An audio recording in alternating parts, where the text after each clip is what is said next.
99% bahkan dari keluhannya itu disebabkan oleh pekarangan panas.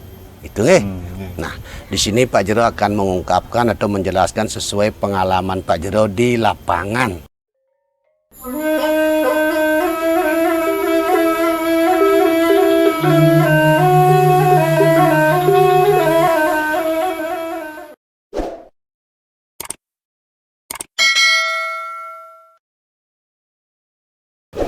Om Swastiastu, Pak Jero, Rajang Semeng. Inggih, swastiastu adik-adik, Rahajang Semeng mewali. Sebelumnya, dia minta maaf sareng Pak Jero telah menyita waktunya Pak Jero niki. Oh, enten Dik. Enten api. Dan kedatangan tiang niki ke Pasraman Acitia Adiluhung. Patut. Dan Pak Jero selaku dari narasumber, tiang ingin bertanya tentang Karang Panas niki Pak Jero. Yang berefek kepada diri kita dan penghuni karangan itu Pak Jero. Patut nika. Patut bisa nika. Nggih. Nah, napi nika penyebab utama dari Karang Panas nika Pak Jero. Oh, napi penyebab utama dari Karang Panas nika. Nggih. Ampura, sidurung Pak Jero menjelaskan apa yang menjadi pertanyaan adik. Suatu kebanggaan bagi Pak Jero. Nggih. Pak Jero yang mengucapkan terima kasih dengan kedatangan adik-adik semua ini. Membawa satu pertanyaan yang sangat penting bagi saudara-saudara kita di kalangan masyarakat luas, umumnya agama Hindu, yang mungkin bermanfaat ataupun berguna bagi mereka ataupun kita semua yang hidup berumah tangga dengan pertanyaan adik. Nah, begitu juga Pak Jero sangat mengucapkan terima kasih kembali kepada adik-adik. Sebab kenapa? Di sini Pak Jero dapat kesempatan, mendapatkan satu kesempatan berbagi pengalaman Pak Jero yang ada di lapangan sesuai dengan kenyataan yang ada. Karena maaf, bukan Pak Jero ingin menyampaikan bahwa Pak Jero itu tahu, tidak ya. Nah, begitu di sini di Pasraman juga Pak Jero ada penangkilan, bilanglah istilahnya disebut pasien, yang sering kali datang ada beberapa, yang keluhannya apa yang seperti ditanyakan sekarang ini, 99% bahkan dari keluhannya itu disebabkan oleh pekarangan panas, itu Nah, di sini Pak Jero akan mengungkapkan atau menjelaskan sesuai pengalaman Pak Jero di lapangan, sebatas pengetahuan Pak Jero. Mungkin lebih banyak yang lain tahu yang sebatas yang Pak Jero tahu. Baik. Sebelum tertuju ke pertanyaan adik itu, di sini Pak Jero perlu jelaskan tentang apa yang dimaksud pekarangan. Kalau menurut pemahaman Pak Jero, pekarangan itu memang sebidang tanah dengan seisi bangunan isinya ataupun sebidang tanah dengan seisi bangunannya, bahkan diisi penghuninya. Nah, itu Nah, yang tersusun di sini sangat terkait dengan efeknya ke penghuninya. Kenapa pekarangan itu sangat berdampak kepada penghuninya? Nah, di sini cukup jelas bahwa pekarangan itu adalah suatu perumpamaan wujud daripada sosok kita sendiri, ataupun cermin daripada wujud sosok kita sendiri. Makanya sangat berdampak ketika ada kesalahan di pekarangan, baik itu tanahnya, bangunannya, akan berdampak kepada kita yang kena penyakitnya ataupun sakit ataupun rebat. Begitu Nah, tersusun dari Nisto Madya Utama. Kalau sosok daripada kita itu Nisto Madya Utama, kita ambil kaki, terus ataupun cokor, badan dan kepala. Nah, di mana perwakilan daripada pekarangan itu dari Nisto Madya Utama, kita sebutlah di sini adalah lebuh adalah perwakilan daripada kaki kita sebagai cerminannya. Yang kedua adalah badan. Tiada lain adalah cerminan di badan kita adalah halaman rumah ataupun disebut tengatah dalam bahasa Balinya. Begitu nggih. Nggih. Nah, di madionya itu. Nggih. Nah, niki sekarang yang diutamanya cermin daripada sosok tubuh kita di pekarangan itu adalah Merajan Alit ataupun Kemulan Tasu sebagai perwakilan kepala kita. Gitu. Makanya sangat berefek ataupun disebut dengan dampaknya kena ke penghuninya kita sendiri. Nah, begitu ya. Nah, Pak Jero akan jelaskan bagaimana kok bisa berefek di sana. Pak Jero akan jelaskan mulai dari nisto ataupun dari kaki ataupun cokor, tiada lain itulah lebuh. Bagaimana dampak daripada lebuh itu yang membuat kita itu sakit. Nah, ataupun bagaimana keadaan kita di rumah tangga penyebab dari lebuh ketika itu tidak benar. Nah, sesuai dengan pengetahuan Pak Jero atau pengalaman di lapangan yang Pak Jero ketahui, sebatas Pak Jero ketahui karena Pak Jero tidak luput dari kesalahan juga dari kebodohan. Begini, lebuh ketika lebuh lebih daripada satu. Contohnya, camkan baik-baik.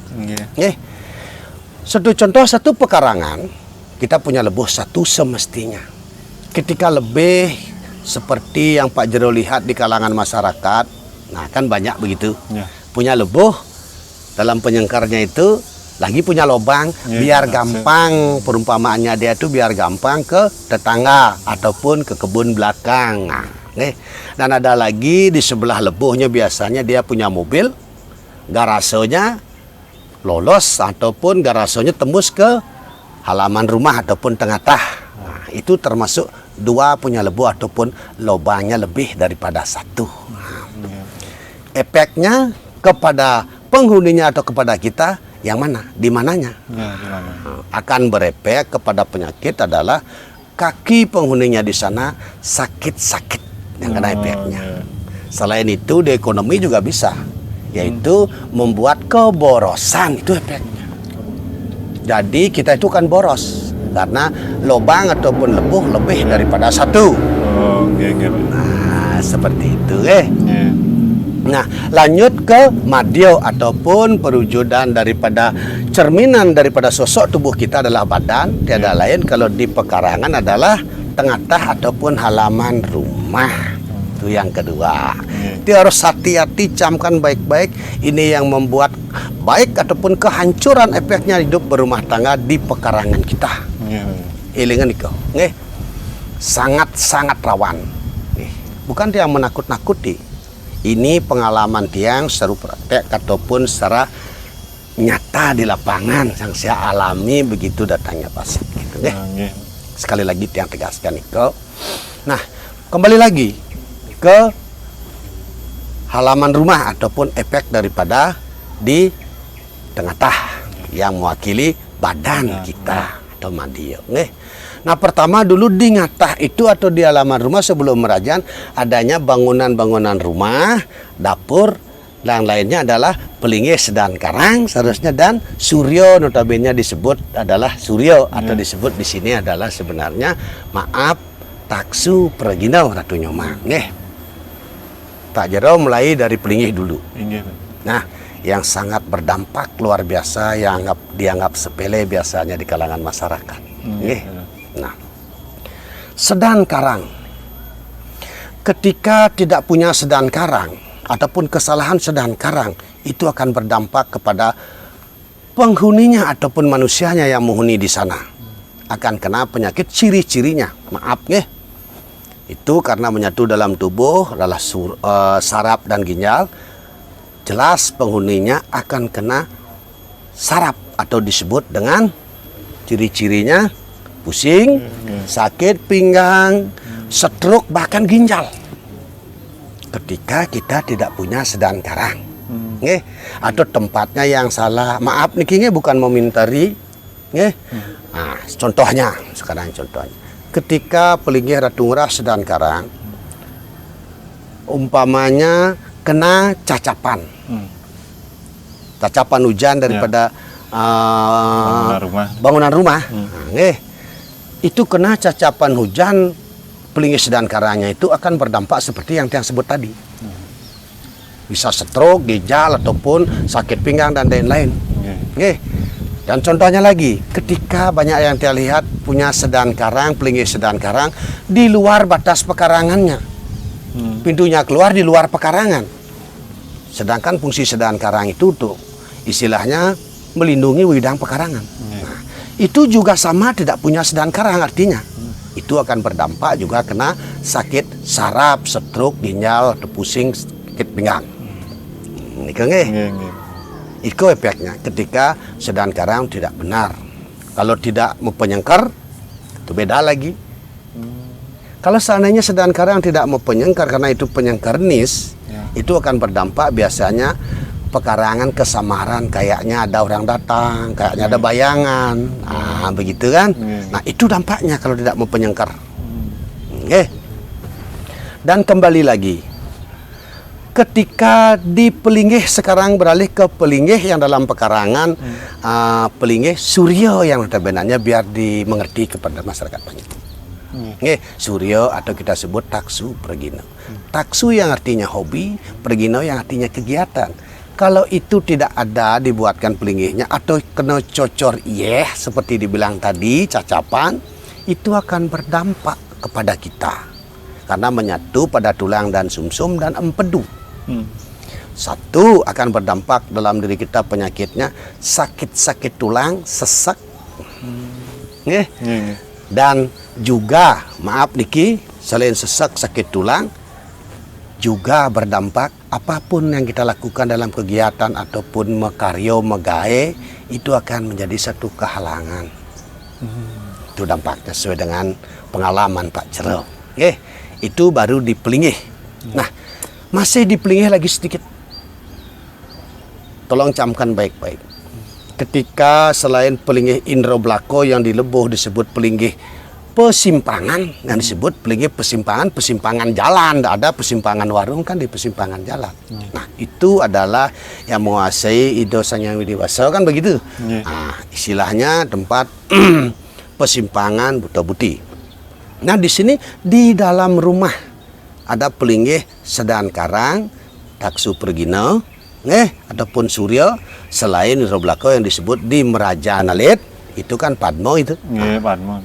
Kalau di sedan karang dan di taksu pergino, kalau bisa tiang sarankan janganlah pakai pelinggih indro blako. Itu juga yang membuat kesamaran dalam pekarangan. Nah, sering terjadi, buktikan aja coba. Ketika sesuatu barang yang kita cari, pas kita cari tidak ada kita temukan. Akhirnya ribut. Itu yang membuat. Setelah ribut itu selesai ribut, entah lagi kita tidak butuh itu, ketemu sudah. Nah, itu sering terjadi, benar nggak? Nah, itu yang menyebabkan seharusnya pelinggih kedua itu harus mekerap. Nah, masih di dalam pekarangan ini, masih di Madio, tingkat di dalam pekarangan perwakilan dari badan kita, belum di utama di Meraja Nalit. Nah, di sini selain pelinggih dua itu nggak berdampak ke kita, pertama sumur. Ketika ada sumur, pamannya diurug. Nah, sumur diurug dengan istilahnya pertekonya, ya maaf ya tidak diperteko gitu kan modelnya, tidak diselesaikan dengan baik secara iadnya yang baik, itu akan menyebabkan dampak yang sangat luar biasa pada penghuni yang pertama kena yang laki-laki. Kenapa? Kenapa laki-laki? Sumur itu kan mengeluarkan air. Air adalah unsur utara, disebut guru. Guru adalah bapo adalah sosok seorang laki-laki. Ciri sakitnya sesak-sesak, angseg-angseg, dan kelihatan pucat bagaimana dia itu habis direndam. Lesu, lemes, dan kayaknya gemuk-gemuk kebanyakan air. Nah, bahkan fatal yang Pak Jero bilang bukan menakut-nakuti. Kematian yang akan terjadi. Khususnya laki-laki kena itu. Lagi sumur. Ketika sumur ada di dekat dapur ataupun di dalam dapur, gitu kan? Kan ada seringkali biasanya di rumah perumahan-perumahan itu ada sumur di dalam dapur. Nah, itu ya. Nah, yang kena penyakitnya itu berdampak ke ibu ataupun perempuan. Kenapa perempuan? Nah, karena dapur itu berlambangkan ibu, api. Unsur ibu adalah api. Sor kan seperti Pak Jero ungkap gitu. Ya. Nah, karena di dapur itu adalah sering melebangan iraga. Pemunan. Nah, itu sana adalah ibu sosok dari seorang perempuan yang kena dampak kesakitannya, penyakitnya adalah perempuan. Nggih. Nah, kembali sudah ke dapur sekarang. Nggih. Dalam pekarangan ketika ada dapur ngemper.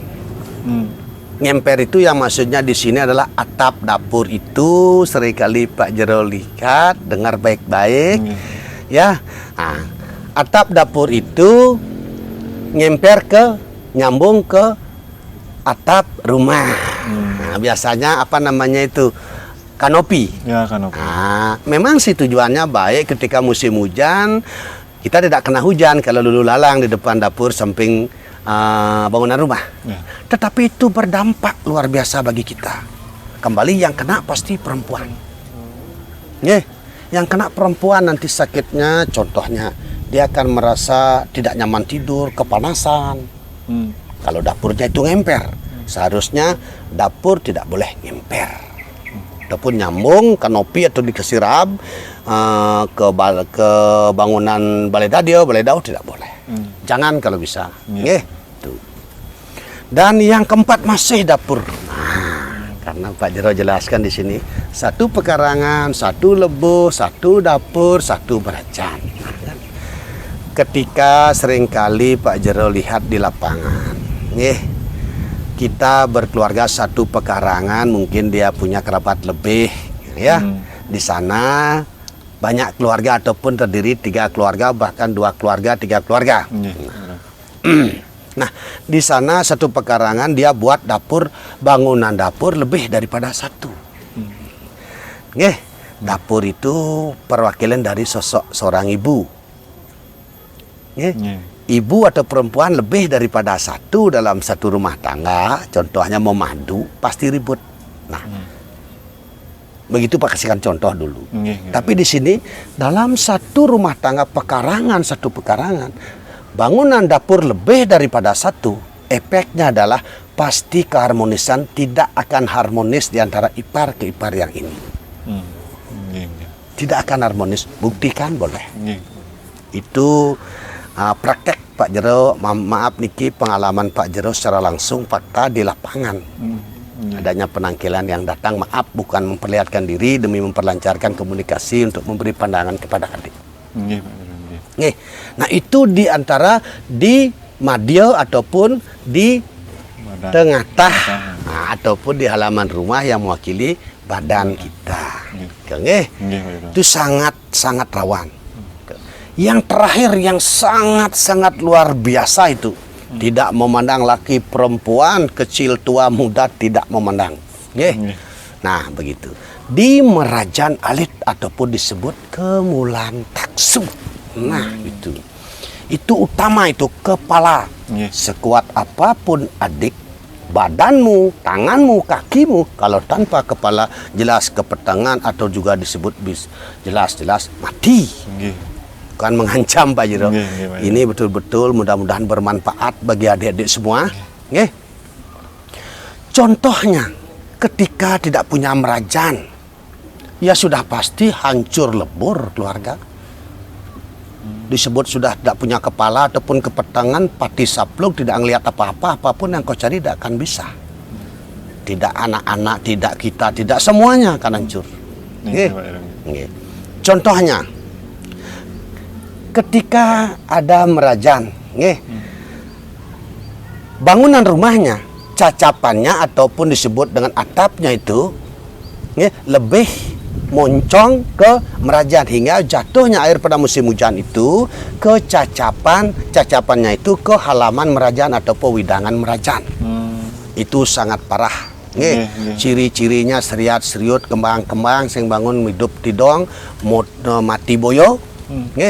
Tidak mengenal siapapun itu menyerang penghuni di sana semua. Contoh hati-hati itu, jangan sampai atap rumah kita itu nonjol ke halaman atau wewidangan merajan alit. Ingat itu. Ini pengalaman Bapak Jero. Dan satu lagi, banyak contohnya ini. ketika pemerajaannya itu kan penyengkarnya. Nggih. Nah, biasanya dinding daripada ataupun tembok rumahnya itu dipakai tembok penyengkar. Nggih. Nah, gitu biasanya di sebelah kanan karena kan di luar penglingih merajaan itu. Nah, Nggih. dipakai langsung sebagai tembok pembatas penyengkar. Sama juga halnya itu adalah seperti Pak bilang cacapan kemerajaan, sama efeknya akan membuat kehancuran, bahkan mati. Ya. Nggih. Dan lagi satu, tetap di merajaan ini tertuju, biar betul-betul adik itu memahami. Nggih. Begini, ketika zaman sekarang ini rumah berlantai 2 bahkan lantai 3 ya. Dia, nah, maksudnya merajaan biar punya, di bawahnya biar bermanfaat, kan begitu. Memang sih keinginan kita seperti itu, tapi efek dan dampaknya kita yang kena kehancurannya dalam rumah tangga. Ketika merajaan ada di lantai 2 atau lantai 3, di bawahnya kamar tidur, apalagi dapur, lebih-lebih gedung suci dibikin. Nah, maaf, itu luar biasa, itu bukti nyata. Itu kehancuran yang luar biasa melanda. Kalau bisa merajaan boleh di lantai 2, lantai 3, tapi di bawahnya harus kosong, tidak ada tempat tidur, apalagi dapur, apalagi gedung suci yang seperti Bapak Jero bilang tadi. Itu tidak boleh. Itu buat kehancuran. Lain lagi, ketika merajaan itu, maaf niki tumbak lebuh. Tumbak lebuh itu Pak Jero sendiri yang mengalami itu. Nah, akan membuat pikiran kita itu tidak pernah tenang, bahkan pusing kebingungan, tetap di kepala diserang. Itu penyebab itu. Semua keluarga ada yang seriut begitu, semua itu. Tidak laki, tidak perempuan seperti yang Pak Jero bilang tadi. Nah, dan di sini ada lagi yang terakhir tentang merajaan, tapi Pak Jero enggak untuk menjelaskan. Nggak enak gitu, bukan bagaimana, karena kemampuan Pak Jero sangat terbatas, tidak seperti yang lainnya, tapi haus Pak Jero ingin mengungkapkan hal ini untuk kebaikan kita, mungkin bermanfaat ataupun berguna bagi saudara-saudara kita di luar sana yang sedarma dengan kita. Nah, biasanya yang rentan ketika pelinggih itu jajarannya semestinya bagaimana, yang ada orang yang tahu. Nah, maaf, ketika pelinggih itu di merajaan perwakilan dari kepala kita, yang sudah cukup, Pak Jero kasih gambaran sedikit ya. Yang sudah cukup di kepala itu terisi mata, hidung, pipi, dan mulut ataupun cangkem. Janganlah ditambahkan lagi ada taringnya, diisi tanduk lah gitu. Akhirnya kesempurnaan itu hilang menjadi suatu kehancuran. Itu sangat rentan gitu. Nah, dari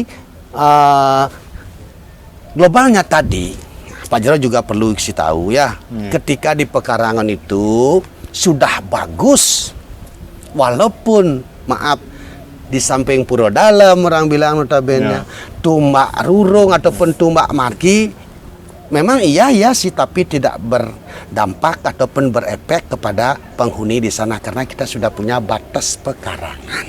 Itu kan di luar pekarangan. Karena di sini perwakilan pekarangan itu adalah tubuh kita. Makanya efeknya ke kita atau manusianya. Nah, di sini Pak Jero sarankan sebelumnya 1 pekarangan, 1 merajaan, 1 dapur, 1 lebuh yang benar. Itu yang Pak Jero sarankan. Hanya itu, nak. Kalau menurut Pak Jero, maaf sebelum Pak Jero tutup, seandainya ada kata-kata Pak Jero yang salah, tidak artinya berkenan di hati adik-adik semua. Pak Jero juga mohon maaf karena keterbatasan kemampuannya Pak Jero.